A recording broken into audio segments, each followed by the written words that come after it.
Okay, तो आज का हमारा टॉपिक है रक्तपित्त। रक्तपित्त को मैं दो रेफरेंस से पढ़ा हुआ है, चरक संहिता के निदान स्थान 2 और माधव निदान के अध्याय 9। अब रक्तपित्त की निरुक्ति। नंबर 1, रक्तम युक्तम पित्तम रक्तपित्तम, मतलब जो रक्त पित्त से युक्त होता है या दूषित पित्त से युक्त होता है वह रक्तपित्त कहलाता है। रक्तपित्त का जो आयुर्वेद संहिता है, ग्रंथ है, इस व्याधि का विस्तृत वर्णन मिल रहा है। जो आचार्य चरक हैं उन्होंने रक्तपित्त को महागत की संज्ञा दी हुई है। अब हम इसकी परिभाषा पढ़ेंगे। इसकी परिभाषा, रक्त तथा पित्त इन दोनों का संयोग होने से, पित्त द्वारा रक्त को दूषित करने से, रक्त तथा पित्त दोनों की गंध तथा वर्ण में तुल्यता होने के कारण पित्त को रक्तपित्त कहते हैं। मतलब जब दूषित जो पित्त होता है वो जाके रक्त से मिलता है और रक्त के समान ही गंध और वर्ण होता है, इसे हम रक्तपित्त कहते हैं। मतलब गंध और वर्ण में तुल्यता होती है और उसी पित्त को रक्तपित्त कहते हैं। ऐसा कहा जाता है इस व्याधि का जो वेग होता है वो बहुत ही तीव्र होता है, अति तीव्र होता है। जैसे कि जो तृण का समुदाय होता है, तृण मतलब जो घास, सूखी घास होती है, अगर उसमें आग लग जाती है तो वो पूरे तृण के जो समूह है उसको नष्ट कर देता है। इसी प्रकार जो रक्तपित्त रोग होता है वह शीघ्र ही शरीर को नष्ट कर देता है। अब रक्तपित्त के निदान। जब भी हम निदान लिखते हैं तो हम उसको 3 क्राइटेरिया में डिवाइड करते हैं। फर्स्ट आहारज, सेकंड विहारज और थर्ड हम लेते हैं मानसिक। अब जो आहारज निदान होता है, आहारज निदान में आहारज मतलब जो रक्तपित्त है, पित्त मतलब ये पित्त प्रधान व्याधि है, तो आहारज भी जो पित्त प्रधानिक हो गए, तो पित्त वर्धक जो आहार व्यवहार हो गए वो इसके निदान होंगे। जैसे कि यवक आदि उष्ण तीक्ष्ण पदार्थ या क्षार, उड़द, इन सबको एक साथ ग्रहण करना, ये सब आहारज इसमें आ जाएंगे। जैसे कि अम्ल पदार्थ का अति सेवन या फिर विरुद्ध आहार, ये इसके आ जाएंगे आहारज विहार। अब विहारज में, विहारज मतलब जैसे अति आताप का सेवन, अतिवात सेवन, अति व्यवाय, ये विहारज है। और विहारज में जैसे कि गर्मी से पीड़ित होने पर सहसा ठंडे दुग्ध का सेवन, ये इसका मेन निदान कह सकते हैं। और मानसिक में शोक भय आदि, ये सब इसके निदान हुए। तो कोई भी व्याधि होती है तो इसके निदान हमेशा ऐसे ही लिखने चाहिए, आहारज विहारज मानसिक और विशिष्ट होते हैं। विशिष्ट मतलब जो इनके अलावा जो होते हैं, जैसे कि पंचकर्म वगैरह के जो होते हैं, अतियोग, अयोग, मिथ्यायोग वगैरह। तो आहारज जो भी व्याधि होती है, ऐसी पित्त प्रधान व्याधि है तो आहारज पित्तवर्धक आहार, पित्तवर्धक विहार, और मानसिक में शोक भय वगैरह, ये सभी का निदान होता है। अब हम पढ़ेंगे इसकी संप्राप्ति। नंबर 4 पॉइंट, संप्राप्ति मतलब ये रोग कैसे होता है। सबसे पहले संप्राप्ति हमेशा स्टार्ट होती है निदान सेवन से।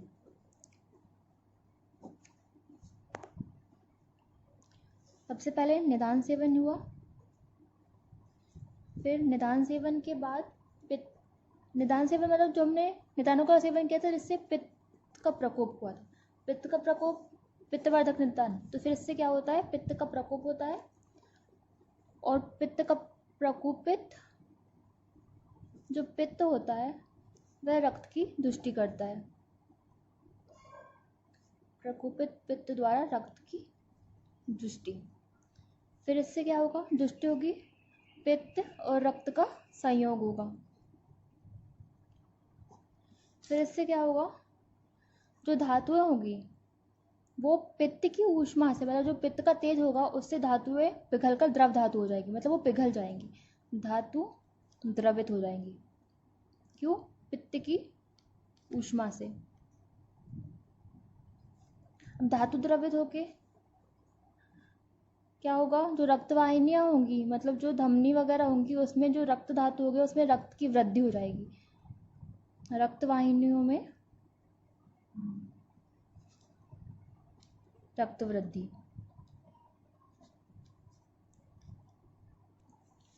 तो रक्तवाहिनी में रक्त की वृद्धि होगी, फिर रक्त का ऊर्ध्व अधः तथा समस्त रोमकूप से निस्सरण हो जाएगा। रक्त का वृद्धि होगी तो वो निकलेगा भी रक्त, और इससे रक्तपित्त होता है। तो क्या होता क्या है, हम निदानों का सेवन करेंगे, मतलब पित्तवर्धक निदान का हम सेवन करेंगे। पित्त की वृद्धि होगी और प्रकोपित जो पित्त होगा वो रक्त की दुष्टि करेगा। पित्त और रक्त का संयोग होगा, जिससे जो धातुएं वगैरह होगी वो पित्त की ऊष्मा से पिघल जाएंगी, और पिघल कर वो रक्त वाहिनियों में रक्त की वृद्धि करेगी। अब रक्त की वृद्धि होती है तो वो रोमकूपों से बाहर निकलेंगी। ओके, सो ये हो गई हमारी इसकी संप्राप्ति है। ओके, अब हम पढ़ेंगे इसके पूर्व रूप। तो पूर्व रूप में सबसे जो मेन और सबसे इम्पोर्टेंट पूर्व रूप होता है, उसमें क्या होता है कि जो इसमें लोह, रुधिर, मत्स्य मतलब मछली, एवं आमगंध, इससे ये होता है कि जो श्वास होती है मुंह से, उससे लोहे, रुधिर मतलब ब्लड, मत्स्य एवं आम की गंध आती है। ये चरक ने एवं अष्टांग हृदय ने बताया है, और केवल लोह गंध सुश्रुत ने बताया है कि मुंह से लोह गंध आती है। ठीक है, फिर बाकी जो नॉर्मल जो पित्त की जो पूर्व रूप होते हैं, पित्त से व्याधियों के जो पूर्व रूप होते हैं, जैसे कि अनन्नाभिलाषा,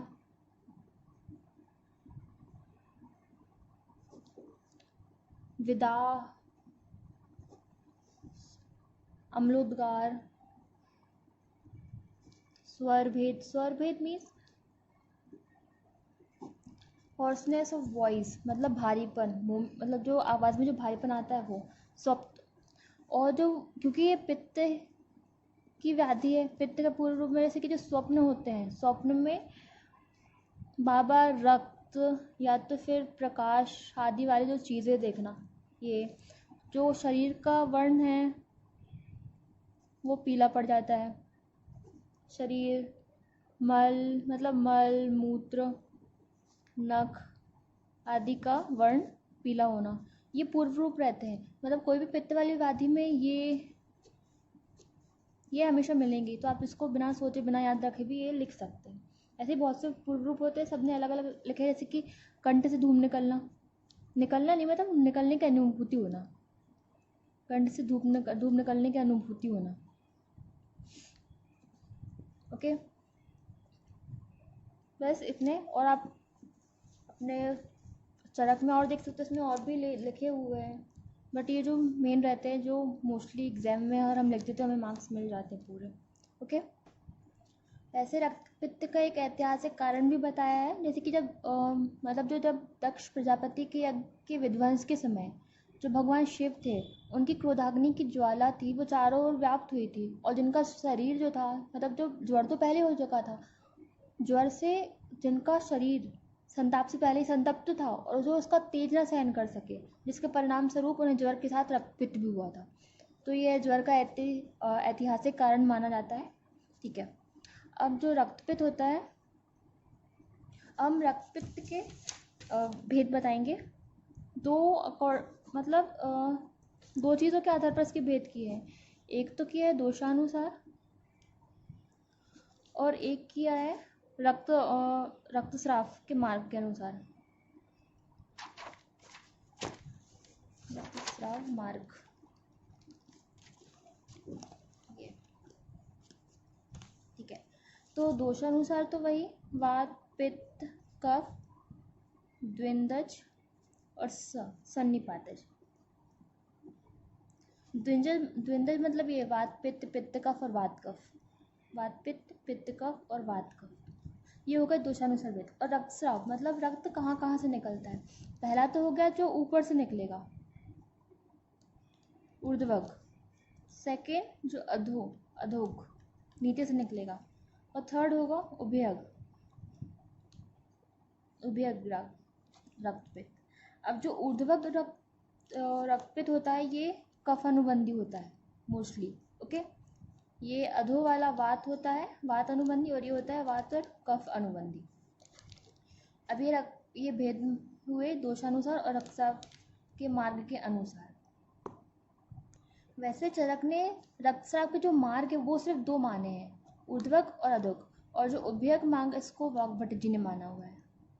लेकिन हम इसको लिख सकते हैं क्योंकि हमने ये माधव निदान में पढ़ा है, और जो हमारी टेक्स्ट बुक है, मैं ये अजय शर्मा की टेक्स्ट बुक से भी पढ़ती हूँ, तो उसमें ये दिया हुआ है। लेकिन अगर रक्तस्राव के जो मार्ग है वो दो ही है चरक के अनुसार, ऊर्ध्व और अधोग। ऊर्ध्व मार्ग जैसे कि ऊर्ध्व मार्ग में आ जाएगा जैसे जो हमारे जत्रु के ऊपर, मतलब जो हमारे कॉलर बोन के ऊपर होते हैं या फेस से, जैसे कि नाक या मुंह या कान, नेत्र आदि, कान, नेत्र आदि आदि से रक्तस्राव, ठीक है। और अधोक मतलब जो गुदा मार्ग से जो स्राव होता है, उभय को रोमकूप से स्राव का माना हुआ है। वैसे तो निदान में चिकित्सा नहीं बताते, लेकिन हम आपको एक एक्स्ट्रा बोल देते हैं। जो ऊर्ध्वक अधोमार्ग होता है, इसमें दोषानुबंध होता है, ये मेनली कफ का, मतलब ये पित्त के साथ इनका होता है, पित्त के साथ कफ का अनुबंध होता है। तो जो ऊर्ध्वक, इसमें ना अपोजिट चिकित्सा की जाती है, मतलब जो ऊर्ध्व वाली चिकित्सा है तो उसमें विरेचन दिया जाता है। विरेचन मतलब जैसे कि इसको मैं अलग से बताती हूँ आपको, इसकी हम चिकित्सा बताते हैं। ओके, जो ऊर्ध्वक रक्तपित्त होता है इसमें दोषानुबंध होता है पित्त के साथ कफ का। ओके, तो इसमें मतलब इसकी साध्यता में क्या होता है, जो जो ये ऊर्ध्वक रक्तपित्त होता है ये साध्य होता है। ओके, तो फिर साध्य इसलिए होता है, ये साध्य इसलिए होता है क्योंकि इसको करवाने के लिए विरेचन चिकित्सा देते हैं, और विरेचन रहती है पित्त की श्रेष्ठ चिकित्सा, इसलिए ये साध्य होता है। अब विरेचन के लिए जो मेन उसका जो औषध प्रयोग रहता है, इसको हम कषाय और तिक्त रस प्रधान की औषधियों से कर सकते हैं। फिर जो अधोक रक्तपित्त होता है, इसमें पित्त और वात का अनुबंध होता है, और ये याप्य होता है, ठीक है। इसकी क्योंकि चिकित्सा हम वमन से करवाते हैं, और वमन कफ के लिए होती है, और हमें इसमें वात की चिकित्सा करनी है, तो ये थोड़ा सा याप्य है। बट इसमें जो मधुर रस प्रधान औषध से इसमें चिकित्सा कराते हैं। और जो अभ्यास होता है इसमें पित्त के साथ कफ और वात का दोषानुबंध होता है, और ये असाध्य होता है। इसमें थवरूधोक्रम की चिकित्सा देते हैं, और इसमें उपक्रम विरोध होता है, तो इसकी चिकित्सा असाध्य होती है। ओके, अब हम इसमें रक्तपित्त के लक्षण पढ़ेंगे। हमें रक्तपित्त के जितने भेद पढ़े हम उसके हिसाब से लक्षण पढ़ेंगे। ये बहुत ही हम इजी वे में पढ़ सकते हैं, जैसे कि हमने वात, पित्त, कफ और द्विंदज और सन्निपातज पढ़े। जैसे वात पित्त कफ में क्या होता है, जो रक्त होता है वातज रक्तपित्त में, जो रोगी का जो रक्त होता है, जो स्रावित रक्त होगा, वो श्याम वर्ण का, फेन युक्त होगा, फेन प्रेजेंट होगा, अरुण का वर्ण का हो सकता है, और तनु होगा, और रुक्ष। ये जो वात के जो जो गुण होते हैं उससे पूर्णित ये रक्त होगा। पैतृक में क्या होगा, ये कृष्णाभ होगा, गोमूत्र के सम होगा, अंजन सी इसकी आभा होगी, मतलब ब्लैकिश टाइप में होगा ये थोड़ा, ठीक है। और कफ वाले में ये सांद्र होगा, पांडु वर्ण होगा। ऑब्वियसली कफ है तो कफ युक्त भी होगा, स्नेह और पिच्छल होगा, ये इसके कफ के ये गुण है, पिच्छल। ओके, अब जो द्वंद्वज और सन्निपातज है, ये इनमें इन्हीं के मिक्स लक्षण होंगे। तो हम ऐसा लिख सकते हैं, द्वंद्वज और सन्निपातज दोनों में सम्मिलित लक्षण होंगे दोषों के, और त्रिदोषों से सम्मिलित लक्षण ये सन्निपातज में होंगे। अब हमारे दो और तीन अलग और टाइप थे, एक थे ऊर्ध्वक अधोक रक्तपित्त, और एक उभय मार्गी था। जो ऊर्ध्वक रक्तपित्त होगा, क्योंकि ये कफ से संतृष्ट है, तो मतलब वही सांद्र, पिच्छल, मतलब जो कफ के जो लक्षण थे वह स्निग्ध, ये गुणयुक्त होगा, और ये मुख, नेत्र आदि से रक्त की प्रवृत्ति होगी, क्योंकि ऊर्ध्वक है तो मतलब ऊपर से निकलेगा, ये मैंने आपको पहले बताया था। जो अधोग में क्या होगा, अधोग में ये वात का वात प्रधान होते हैं, तो मतलब इसमें क्या होगा, वात में मोस्टली क्या होता है कि इसमें पीड़ा होती है, वात पीड़ा का कारण होता है, तो मतलब पीड़ा होगी गुदमेड़ वगैरह में, और योनि, और फिर इससे रक्तस्राव होगा, योनि और गुदमार्ग से रक्त का स्राव होगा। ये वात है तो तनु होगा, वृक्ष होगा, यही हमारे वात के जो होंगे वो इसमें आ जाएंगे, और जो कफ के रहेंगे वो हमारे ऊर्ध्वक में आ रहेंगे। अब जो उभय मार्गी है, इसमें वात और कफ दोनों का अनुबंध होता है, तो इसमें दोनों के सम्मिलित लक्षण पाए जाएंगे। दोनों जगह से इसका रक्तस्राव होगा, मतलब ऊपर और अधः दोनों जगह से इसका होगा। उभय मार्गी में हम पढ़ेंगे इसकी साध्य साध्यता। वैसे हम पहले पढ़ चुके थे इसकी, पर फिर भी एक बार हम बता देते हैं। जो रक्त पित्त जो एक दोष का होता है, या फिर जो वात वाला हो, पित्त वाला हो, मतलब कफ वाला हो, वो मैंने आपको बताया था बीच में। ये ऊर्ध्वक होता है, ये साध्य होता है, क्योंकि ये कफ वाला होता है। तो कफ की चिकित्सा विरेचन है, और विरेचन पित्त के, मतलब इसमें हम विरेचन करेंगे, क्योंकि ऊर्ध्व वाले में हम विरेचन करते हैं, क्योंकि विरेचन पित्त की चिकित्सा है। तो ये साध्य होता है। ओके, जो एक मार्ग से निकलता हो। अगर रोगी बलवान हो, मतलब जो वृद्ध और बालक या गर्भवती ना हो, और जो उपद्रव रहित हो, ये साध्य है। ओके, याप्त क्या होता है? जो अधोग रक्तपित्त होता है वह याप होता है, और जो दो दोषों से युक्त होता है वह याप्त होता है। ठीक है, और असाध्य होता है जो तीन दोषों से अनुगत जो रक्तपित्त होता है वो असाध्य होता है, जिनकी अग्नि मंद हो या जिनका शरीर क्षीण हो। ये सब जो रहते हैं ये असाध्य होते हैं। असाध्य में और भी कैटेगरी रहती है, मतलब उनके जैसे कि इंद्रधनुष के समान अलग अलग, मतलब विविध जो वर्ण होते हैं रक्तपित्त असाध्य होता है, मतलब बहुत से ऐसे अलग है, बट ये जो रहते हैं ये मेन है। इतने हम लिखते हैं तो हमें अच्छे से मार्क्स मिल जाते हैं। Okay, now last point is उपद्रव। Sorry, okay. आचार्य चरक ने रक्तपित्त के 11 उपद्रव माने। ओके, तो स्टार्ट करते हैं। फर्स्ट दौर्बल्य, सेकंड अरोचक, ओके, थर्ड अविपाक, फोर्थ ज्वर, फिफ्थ अतिसार, सिक्स्थ श्वास तो फिर कास, शोष, सोफ,